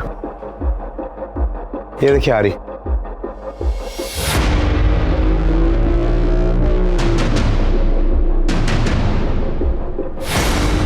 सर किसी पर भी खून का निशान नहीं है, लगता है साफ करके रखा है। तावड़े ये सब फॉरेंसिक में भेजो।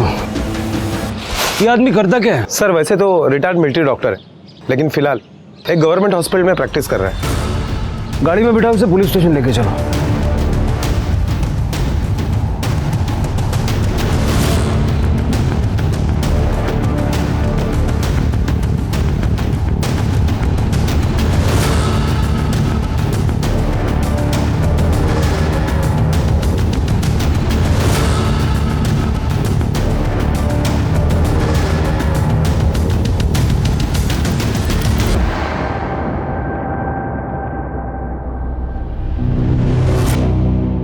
पुलिस को सुरेखा का कटा हुआ सर फ्रिज में मिला, तो क्या सूर्यकांत सुरेखा के कटे हुए सर से बात करता था? और क्या सुरेखा की हत्या भी सूर्यकांत ने की थी? देखकर तो ऐसा ही लग रहा था, क्योंकि सूर्यकांत ने सुरेखा की मौत के बारे में ना तो घर वालों को बताया था और ना ही पुलिस को। सेब तौल दिया है ना? अच्छा 1 दर्जन संतरा पैक करो। सूर्या। हाँ हाँ, अरे जल्दी पैक कर दो भाई, जल्दी कर दो, होम मिनिस्टर का ऑर्डर आया है। क्या हुआ? सब्जी ले लूं? अरे जो भी तुम्हें पसंद आए ले लो। नहीं नहीं, आपकी पसंद। तुम अपने पसंद से ले लो। नहीं आप बोलो ना, आपकी पसंद चाहिए मुझे। तुम अपने पसंद की ले लो। सर हाँ, भिंडी ले लो, पुलाव ले लो, बहुत बढ़िया आएगा। खुद बनाओ, खुद मजे का, बहुत बढ़िया रहेगा, बहुत बेस्ट रहेगा। अरे वाह वाह वाह, क्या बात है, तुम्हारे तड़के की खुशबू तो बाहर तक आ रही है। क्या पक रहा है आज? खुद ही देख लो। हाँ, अरे भिंडी मेरी फेवरेट सब्जी है भाई। क्या बात है, वेरी नाइस वेरी नाइस। मिर्ची कितनी डालूं? जितनी भी डालोगी, लेकिन तुमसे यार तीखी नहीं हो सकती। सच बताऊं, सच बोलता हूं, दुनिया में मेरे लिए 2 ही चीजें सबसे ज्यादा तीखी हैं। एक ये मिर्ची और एक मेरी खूबसूरत बीवी। सूर्या, आप कुछ भी बोलते हो, थोड़ा उम्र का तो ख्याल करो ना। अरे भाई आर्मी वाला हूँ, उम्र हमको बूढ़ा नहीं कर सकती, नेवर। वो तो दिख ही रहा है, आजकल आप ज्यादा ही जवान होते जा रहे हो। जवान होते नहीं जा रहा हूँ, जवान हूँ। मैं कभी बूढ़ा नहीं हो सकता, you understand? I love you. 64 साल के आदमी पर अपनी 60 साल की पत्नी को मारने का इल्जाम लगा। आखिर 38 साल की कामयाब शादी के बाद क्या वाकई कोई आदमी ऐसा कर सकता है? और अगर हाँ, तो किन हालात में?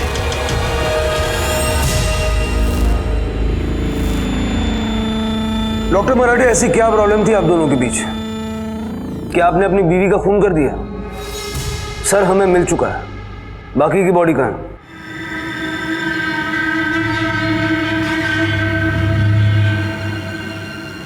डॉक्टर मराठे, सर हमें मिल चुका है, औजार भी मिले। इतना साफ है कि खून आपने किया है, इसलिए चुप बैठने से कोई फायदा नहीं है। अगर कबूल कर लेंगे तो सजा कम हो सकती है। डॉक्टर मराठे, ये सारा ड्रामा बंद कीजिए और जो सवाल पूछे गए उनके जवाब दीजिए। क्यों मारा आपने आपकी बीवी को?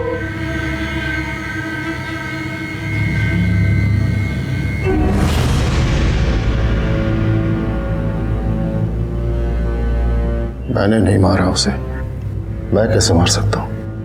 मैं उसे बहुत प्यार करता था, बहुत प्यार।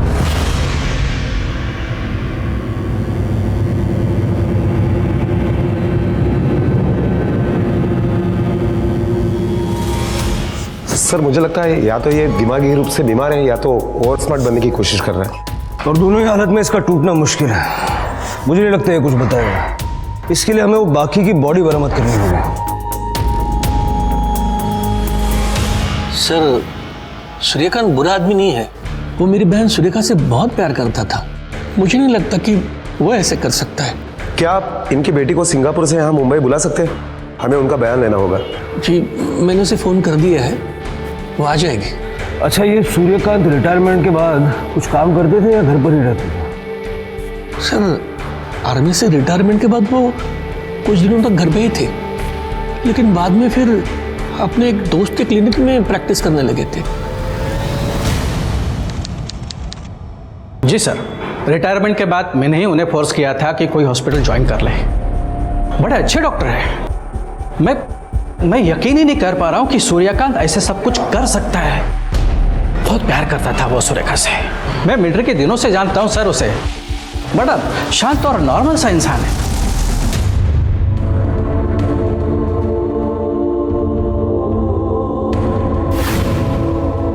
सूर्या, जीप दाखवा ना। क्यों? दिखाओ तो सही। अरे क्या पूर्ण दाखवा। अरे क्या तुम भी? क्या हुआ? ऐसे लग रहा है कि आपने एक साथ 4-4 फ्लेवर के फालूदा खाए हैं। हेलो, खाना खा लो। आज से आपको यही खाना मिलेगा। सुनो, क्या है?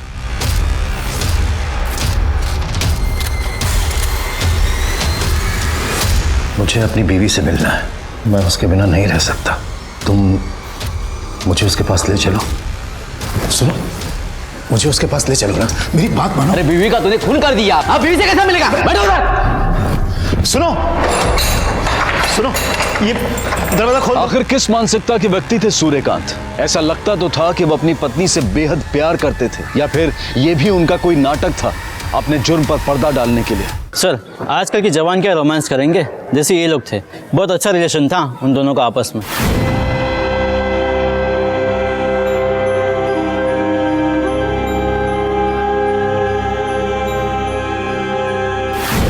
सुरेखा हमेशा मेरे साथ मंदिर आया करती थी, लेकिन उसने सूर्या भाऊ की कभी बुराई नहीं की, बल्कि उनकी तारीफ ही करती थी।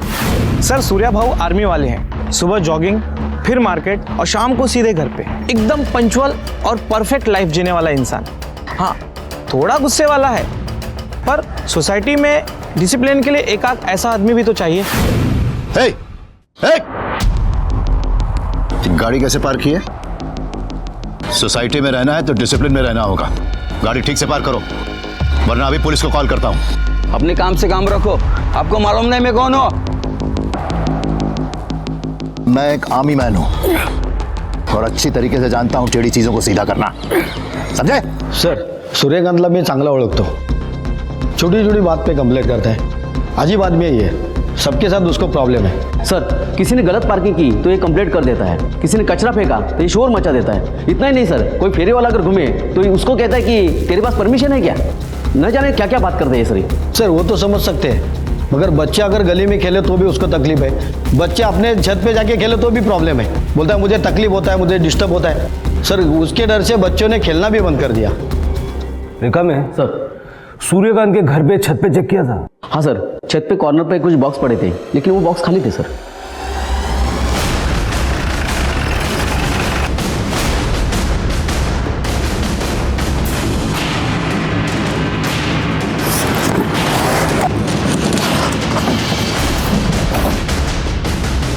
ये सारे बॉक्सेस हटाओ।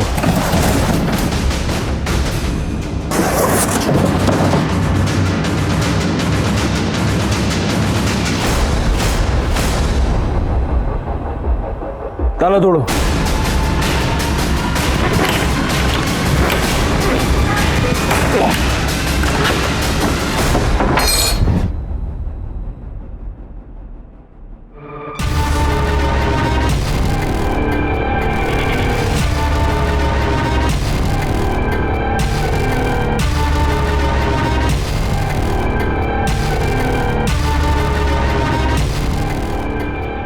सर, बॉडी के 299 टुकड़े और कटे हुए सर को पकड़कर 300। मुझे लगता है कि बॉडी को यहाँ बेडरूम में प्रिजर्व करके रखा था और बेडरूम का एसी का टेम्परेचर 16 पे सेट किया था। अगर बॉडी टेरेस पे प्रिजर्व की जाती तो अब तक तो डिकम्पोज हो चुकी होती। मतलब बॉडी को हाल फिलहाल में टेरेस पे शिफ्ट किया गया था। लोग तुम्हारी तारीफ करते हैं कि तुम एक बेहद अच्छे इंसान हो, लेकिन ऐसा है नहीं। तुम एक बहुत ही शातिर क्रिमिनल हो, जिसने अपनी ही बीवी का बेरहमी से खून किया और 300 टुकड़े कर दिए। क्यों मारा उसे? आपके शूज ठीक तरीके से पॉलिश नहीं है और वर्दी भी ठीक तरीके से प्रेस नहीं है। एक ऑफिसर को हमेशा प्रॉपर्ली ड्रेस्ड रहना चाहिए।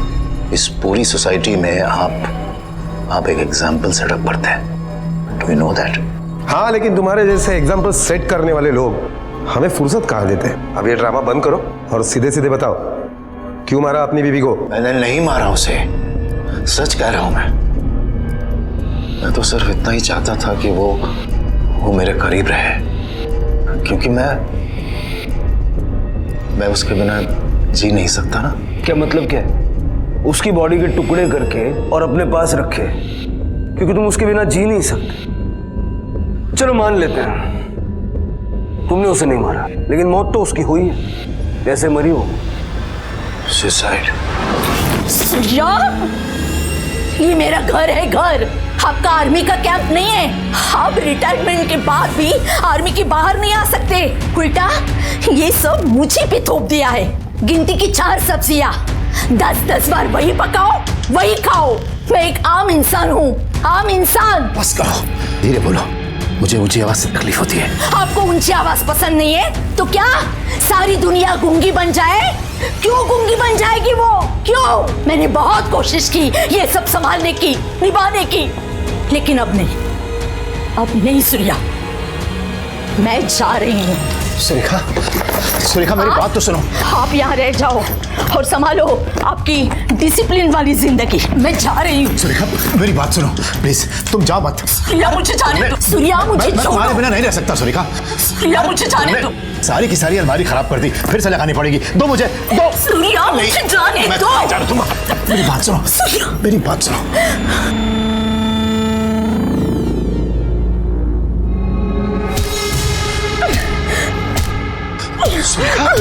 सुरेखा! अगर उसने सुसाइड किया था तो तुमने पुलिस को इन्फॉर्म क्यों नहीं किया? मैं नहीं चाहता था कि किसी को पता चले कि सुरेखा ने आत्महत्या की है। अगर आपको इन्फॉर्म करता तो आप तो उसे मुझसे छीन ही लेते, है ना? बेवकूफ समझ रखा है हमने। तुमने उसकी बॉडी के टुकड़े इसलिए किए क्योंकि तुम उन टुकड़ों को डिस्पोज करने वाले थे। नहीं, मैं ऐसा कुछ नहीं करने वाला था। फिर क्यों किया उसके टुकड़े? बोलो। प्लीज डोंट शाउट, मुझे प्रॉब्लम होती है।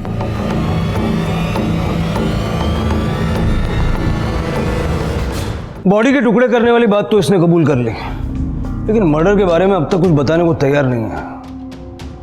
सर, सुरेखा की पोस्टमार्टम रिपोर्ट बहुत कुछ कह रही है। सुरेखा की मौत 18 तारीख को दोपहर को 3 से 6 बजे के बीच में हुई है और सर पे यहाँ बीच में चोट लगने की वजह से सुरेखा की मौत हुई है। इसका मतलब कि सूर्यकांत ने सुरेखा का सर दीवार से पटका और उसकी मौत हो गई, या फिर यह भी हो सकता है कि सुरेखा ने खुद अपना सर पटक लिया और बाद में सूर्यकांत ने उसकी बॉडी के टुकड़े कर दिया। सर, मुझे लगता है कि इसी ने सुरेखा का कत्ल किया होगा और बाद में इसी ने उसके टुकड़े भी कर दिए ताकि बॉडी को आसानी से ठिकाने लगा सके। हाँ, लेकिन वो टुकड़े करने की बात कबूल कर रहा है ना, मर्डर की बात कबूल नहीं कर रहा। सर, आप मुझे उसके साथ 10 मिनट दे दीजिए। 2 डंडे पड़ेंगे ना, सब कुछ उगल देगा। वो भी बता देगा जो उससे नहीं पूछा है। नहीं दावड़े, वो बाद में कोर्ट में मुकर जाएगा। एक्स आर्मी ऑफिसर है, उसकी पैरवी करने के लिए वकील भी बड़ा आएगा। उसके खिलाफ ठोस सबूत इकट्ठा करने होंगे, तब तक उसे कोर्ट में पेश नहीं कर सकते। Hello, okay. सावंत का फोन था। सूर्यकांत की बेटी सिंगापुर से वापस आ गई। तावड़े, ये सूर्यकांत और सुरेखा घर में अकेले रहते थे ना? जरा पता करो इनके घर पे कोई बाई वाई काम करती थी क्या? हाँ, उन्होंने बाई लगाई थी। जो बाई मेरे घर पे भी काम करती है, शांता नाम है उसका। हाँ साहब, लेकिन कुछ दिनों से मैं छुट्टी पे हूँ। कितने दिनों से काम पर नहीं गई? लगभग 8 दिनों से। मैं आई थी तभी साहब मुझे बोले। साहब, मैं कब से 1 घंटी बजा रही हूँ, लेकिन मेम साहब की दरवाजा ही नहीं खोल रही। दरवाजा नहीं खोल रही क्योंकि वो सिंगापुर गई हुई है। सुरेखा के आने तक तुम्हारी छुट्टी है। हाँ, वो जब आएगी तो तुम्हें बुला लेंगे। लेकिन साहब, आप घर पे हो ना, तो झाड़ू कटका बर्तन भांडी वो तो करनी पड़ेगी। वो सब मैं खुद कर लेता हूँ। तुम्हारी पगार अभी की कितनी है? साहब, 500 में 50 रुपए कम।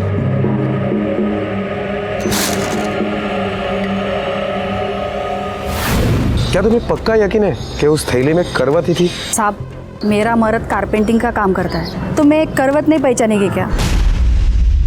मतलब सुरेखा की मौत के बाद या सूर्यकांत के हिसाब से उसके सुसाइड के बाद उसने बॉडी काटने के लिए औजार खरीदे, और अगर बॉडी के टुकड़े घर में मिले हैं तो जाहिर है बॉडी कटी भी घर में ही होगी। सर तब तो घर से काफ़ी मात्रा में बदबू भी आती होगी और उसे मिटाने के लिए इसने फिनाइल या ऐसी किसी चीज़ का काफ़ी मात्रा में यूज़ भी किया होगा।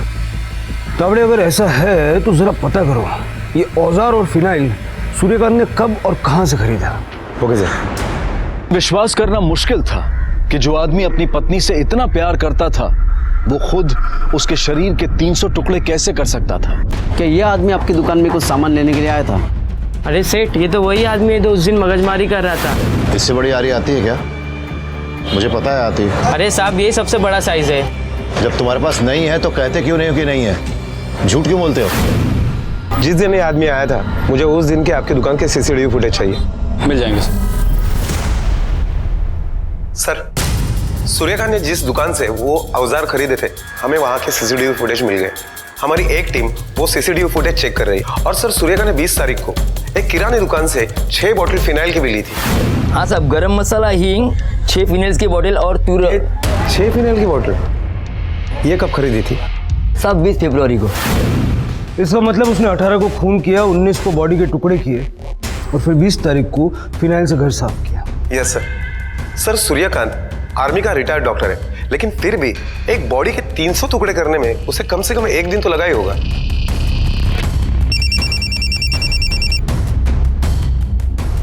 हेलो, ठीक है। सूर्यकांत की बेटी मुंबई लैंड हो चुकी है, 1 घंटे में पुलिस स्टेशन पहुंच जाएगी।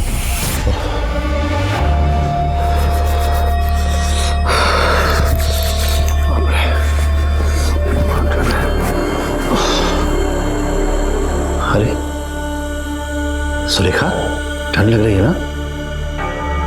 मुझे भी। मेरे पास आ जाओ, आ जाओ, आ जाओ, आ जाओ। 1 मिनट। बैठो मेरे करीब, पास आ जाओ, पास। अब ठंड नहीं लगेगी, है ना? नहीं बाबा, ऐसा नहीं कर सकते। आई और बाबा एक दूसरे से बहुत प्यार करते थे और सबने देखा है कि वो एक दूसरे की बहुत फिक्र करते थे। उन्होंने कबूल किया है कि उन्होंने टुकड़े किए हैं। वैसे आपने इन्हें बताया था कि उन दोनों के बीच में कुछ अनबन थी। झगड़ों की क्या वजह थी? बाबा का आर्मी में होना, क्योंकि वो रिटायर तो हो चुके थे लेकिन घर को आर्मी कैंप बना के रखा था। और 1 साल पहले जब मैं सिंगापुर से आई थी तब आई ने मुझे बताया था कि वो नहीं शनाया, तुम्हारे बाबा कभी नहीं सुधरेंगे। त्यांचे चढ़त अमल नहीं सहन होते। एक सब्जी 10-10 बार बनाने को कहते हैं। जब तक उनके टेस्ट जैसी नहीं बनती तब तक बनाओ बनाओ। एक दिन तो मैंने एक सब्जी 11 बार बनाई। घर की सब्जी खत्म हो गई तो मार्केट से ले आए, बनाओ, फिर से बनाओ। किचन में खड़े रह के मेरे पाँव टूट गए, हाथ दुखने लगे, फिर भी वो नहीं माने। नहीं शनाया, आई घर पर अलग बर्ताव करते हैं, लोगों के सामने अलग बर्ताव करते हैं। लोग बोलते हैं वाह तुला क्या छान नवरा मिळालाय। उन्हें क्या मालूम है मैं क्या भुगत रही हूं। शनाया, मैंने 1000 बार उनको कहा है तुमसे पैसे ना मांगे, फिर भी वो तुम्हें कॉल करते हैं, पैसे मांगते हैं। छी, मुझे अब घिन आती है उनसे। तुम्हारे बाबा तुमसे पैसे क्यों लेते थे? हमने तुम्हें पाल पोस के बड़ा किया, अपनी जिम्मेदारी निभाई, अब तुम अपनी जिम्मेदारी निभाओ। बाबा, मैं अच्छी तरह जानती हूँ कि आप और आई मेरी जिम्मेदारी है, लेकिन आपको अच्छी खासी पेंशन आती है। आपको पैसों की क्या जरूरत है? अपने खर्चे के लिए कि अपने पति के आगे हाथ फैलाओ? मैं ये सब कुछ नहीं जानता। तुम्हें पैसे भेजने तो बस भेजने, that's all। और उनकी ये सब हरकतें देखकर मैं मामा के घर चली गई थी और वहीं से मैं सिंगापुर के लिए निकल गई। मैंने कितनी कोशिश की आई को समझाने की कि बाबा को छोड़ दे, लेकिन आई ने मेरी ये बात नहीं मानी और आई की इसी जिद की वजह से आई की जान चली गई।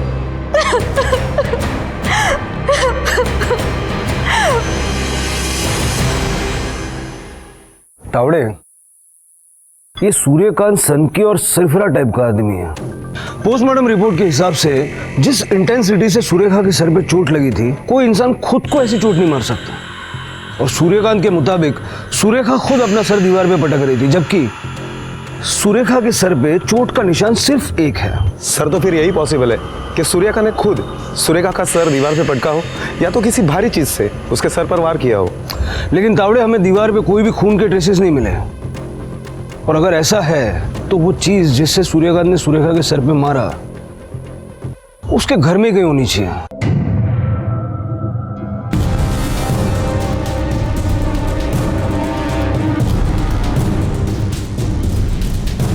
रेखा में sir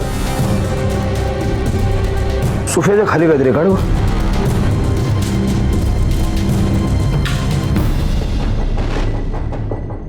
Shinde sir, magnifying glass दें।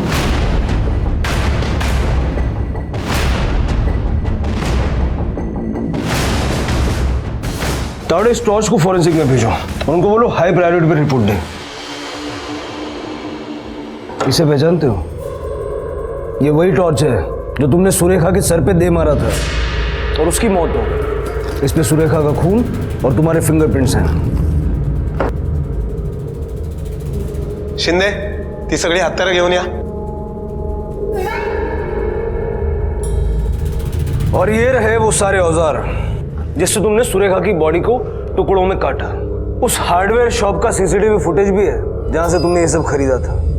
तो अब ऐसा करते हैं, जो कहानी तुमने हमें गोल घुमा के सुनाई वो हम तुम्हें सीधी सुना देते हैं। उस दिन दोपहर को तुम्हारा अपनी बीवी के साथ झगड़ा हुआ। मुझे जाने दो। मैं तुम्हारे बगैर नहीं रह सकता हूँ, मेरी बात को समझो। मुझे छोड़ो। फिर तुम घर से बाहर निकले, बाजार से ये सारे औजार खरीद के वापस आए और उसकी बॉडी को टुकड़ों में काटा। और जब पुलिस घर पर आई तो तुमने सर्च वारंट का नाटक किया। पुलिस के जाने के बाद तुमने उन टुकड़ों को घर से निकालकर छत पर रखा और उस बक्से को खाली बॉक्सेस से ढक दिया। क्यों? सही कहा ना मैंने? ऐसे ही हुआ था ना? बोलो। मैंने उसके टुकड़े किए थे, लेकिन उसे मारा नहीं। डॉक्टर मराठे, अब ये कहानियां सुनाना बंद कर दो। तुमने उसके इतने टुकड़े इसलिए किए ताकि तुम उन्हें अलग अलग जगह फेंक सको और कभी पकड़े ना जाओ। नहीं ऑफिसर, मैंने उसे नहीं मारा। मैं कैसे मारूंगा उसे? मैं तो उसे इतना प्यार करता था। इतना प्यार करते थे कि 300 टुकड़े कर दिए। मैं उन टुकड़ों को लेकर शिरडी जाना चाहता था, वहां पर उसकी समाधि बनाने के लिए। मैंने तो इस काम के लिए अपनी क्लिनिक से छुट्टी भी ले रखी थी और अपनी कार मैकेनिक को दी थी नया एसी लगाने के लिए, लेकिन ये काम तो अधूरा ही रह गया।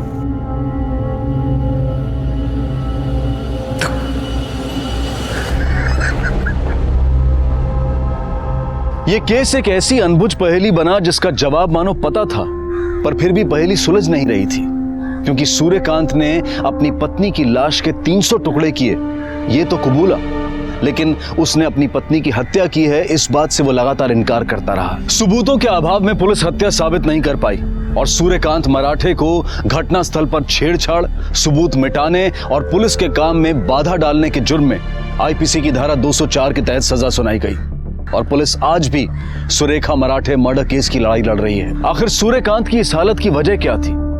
एक आर्मी ऑफिसर के तौर पर उनकी डिसिप्लिन जिंदगी, या फिर कोई मानसिक बीमारी, या उनके अतीत का कोई ऐसा हिस्सा था जिसने उन्हें वहशी बना दिया था? बंधन इंसान के हित में है, लेकिन वो भी एक हद तक, वरना बांध कर रखने की मानसिकता भारी पड़ती है, क्योंकि आजादी चाहने वाला जब जोर लगाता है तो उसे रोकना मुश्किल होता है। इसी विचार के साथ अब मैं अनूप सोनी आपसे विदा लेता हूं। फिर मुलाकात होगी अगले एपिसोड में एक और चौंका देने वाले केस के साथ। तब तक अपना और अपने परिवार का ख्याल रखें और देखते रहें क्राइम पेट्रोल डायल 100। सबक एक को, सीख हम सबको। जय हिंद। इस तरह के और भी एपिसोड देखने के लिए हमारे चैनल को सब्सक्राइब करें और बेल आइकन दबाना ना भूलें।